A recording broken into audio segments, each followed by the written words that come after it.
بسم اللہ الرحمن الرحیم۔ سونے کے بعد روح کہاں ہوتی ہے؟ حضرت علی رضی اللہ تعالیٰ عنہ نے فرمایا، میں نے اللہ کے رسول سے سنا ہے، سونے کے بعد انسان کی روح انسان کی سوچ اور کائنات کے اختتام تک سفر کرتی ہے، لیکن افسوس انسان اللہ کے اس معجزے سے ناواقف ہے۔ نیند ایک معجزہ ہے۔ اگر انسان نیند کی گہرائی اور حقیقت سے واقف ہو جائے تو وہ اپنی روح سے آنے والے وقت سے واقف ہو سکتا ہے۔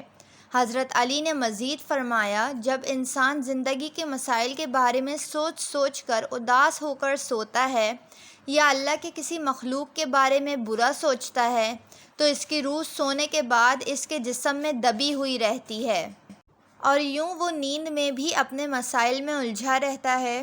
جو انسان زندگی کے مسائل کو درگزر کر کے اللہ پر یقین رکھ کر اطمینان سے سوتا ہے تو اس کی روح کائنات سے جڑ جاتی ہے، اور یوں وہ دنیا میں جہاں چاہے جانے لگتی ہے۔ بعض مرتبہ انسان کو ایسا لگتا ہے کہ جہاں میں آج آیا ہوں شاید میں پہلے بھی یہاں آ چکا ہوں۔ دراصل اس کا جسم بھلے اسی جگہ پر آیا نہیں ہو، لیکن نیند میں اس کی روح اس جگہ سے ہو کر آئی ہوئی ہوتی ہے، تبھی اس کا اثر اس کے دماغ پر باقی رہتا ہے۔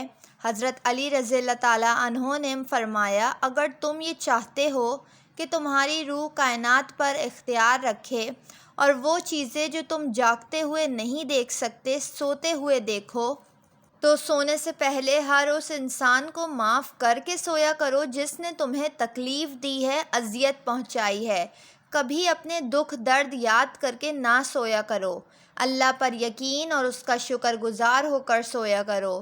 جیسے جیسے تمہاری نیند پرسکون ہوتی جائے گی ویسے ویسے تمہاری روح اطمینان میں رہے گی، اور یوں رفتہ رفتہ تمہاری روح کے سفر سے تم اپنا آنے والا وقت نیند میں دیکھ سکو گے۔